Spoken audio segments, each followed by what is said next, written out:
Lembra que eu falei que o Ben Shelton era a grande ameaça ao Alcaraz nesse quadrante até as quartas de final? Ele tá fora da Open agora, né? Abandona o jogo antes do início do quinto set com uma lesão no ombro contra o Manarino. O set de jogo estava empatado em 2 sets a 2. E olha, que loucura, né, esse jogo. Tava um jogo de alto nível até o terceiro set. Aí no quarto set a gente já começa a ver o Ben Shelton começando a sofrer. E olha, me parece, só parece, né? Que aquele set point espetacular no terceiro set que ele se joga no chão foi onde ele machucou o ombro. Assim, só a teoria minha, né? O que acontece, né?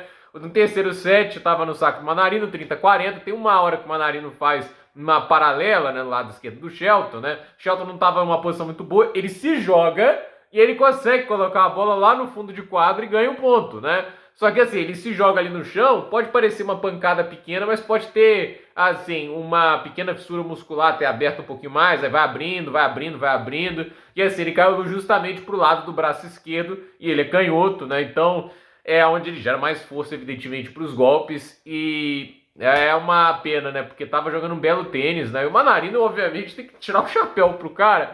Assim, quem poderia imaginar o Manarino depois de um ano de 2024 tão apagado, tão fraco, né? Do nada, ele começa a voltar a jogar tênis num nível tão absurdo como ele tá fazendo, né? Porque assim, ele, quando foi enfrentar o Sinner, eu não acreditei que ele ia fazer nada contra o Sinner. Do nada, ele tá levando o jogo pro tie break, ele tá conseguindo quebrar a saque do Sinner quando ele sacava pro set, ele tava incomodando pra caramba o Sinner, né? Aí eu olhando o jogo dele aí, tá jogando muito bem desde o início do torneio. E ele tava complicando a vida do Shelton. Ele tá tendo, obviamente, dificuldade de lidar com toda a velocidade do jogo que ele vinha colocando, né? Tava bem difícil mesmo. O Shelton com um saque muito bom, uma distribuição de jogo ali que tava funcionando bem, essa variação do slice para um spin muito pesado. É, obviamente, muito difícil de lidar. Mas a questão é, o Shelton, ele tem todo esse repertório e o Manarino tem muita inteligência e ele tem muita solidez, né? E esse direcionamento de golpes, né? E ele conseguindo sustentar mais as trocas, foi testando a paciência do Shelton, foi fazendo ele ficar mais errático nos momentos por forçar demais. E aí o jogo foi ficando cada vez mais complicado, até um ponto que não deu para suportar, né? Acabou que no 4-7 com a lesão e o Manarino, obviamente, continuando a fazer o que ele estava fazendo muito bem.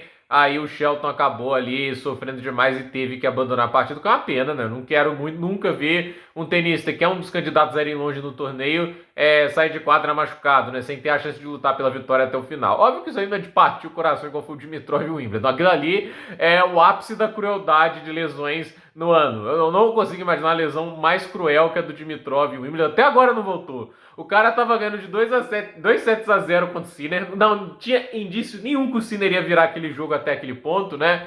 E assim, o Sinner foi campeão do torneio. E a gente vai. Se todo mundo foi na Wikipedia olhar a história desse torneio, vai olhar lá, né? Dimitrov, 2 sets a 0, retirou-se, né? As pessoas vão querer saber a história desse jogo.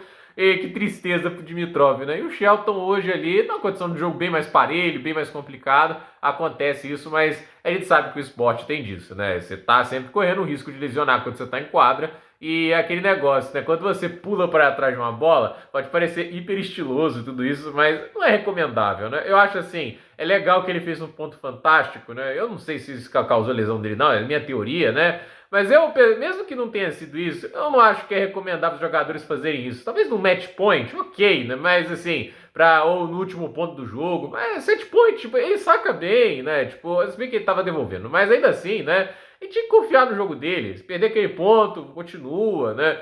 Que é arriscado você se machucar, né? Mesmo que você faça isso bem, etc, tenha toda uma técnica, você tá colocando uma carga no braço que, teoricamente, ele não tá preparado para receber e não quer receber. Então, eu acho assim, né? Legal que os tenistas se joguem na bola, lutem até o final desse jeito. Eu acho isso bacana. O Comensanha fez isso contra o Norrie também lá, foi bacana pra caramba, mas é aquele negócio, tem seus riscos, né? O Fritz fez isso assim, um ritmo loucura lá em Wimbledon e se machucou 2 vezes, né? Não nesse nível, só ralou, né? Mas ainda assim, tem sempre os riscos de fazer isso, então tem que ter muito cuidado. Manarina avança, enfrenta o Lerretka. Jogo duro pro Lerretka, mas o Manarino vai ter que lidar também com um jogo bem pesado que o Lerretka faz.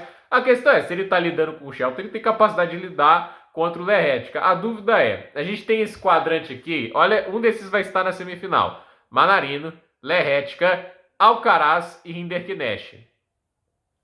Acho que não tá muito difícil, né? Mas, assim, quem que tem mais capacidade de incomodar o Alcaraz? Eu não acho que nenhum desses aí é mamão com açúcar, entende? Eu não acho que, assim, num bom dia, todos eles podem causar problemas, né? Porque, assim, o Lerretica tem um jogo de fundo de quadra competente, a gente pode falar, por exemplo, do próprio Manarino, muita distribuição no fundo de quadra. E olha, mesmo quem não seja um cara potente, tem que lembrar quem ganhou do Alcaraz esse ano. Um cara com características parecidas à do Manarino, o Davi Goffin. Então, assim, eu não acho que, assim, é garantido que se for o Manarino ali contra o Alcaraz, vai ser fácil, né? E o Alcaraz aí vai jogar contra o Rinderknech, que também é joadíssimo. Então, vamos ver o que acontece. Mas, obviamente, assim, quem queria ver um Shelton Alcaraz, como foi fantástico de ver em Roland Garros, não vai ser nesse US Open. Então, gente, por esse vídeo é isso. Dúvida nos comentários, deixe seu like, se inscreva no canal, compartilhe esse vídeo e até o próximo vídeo.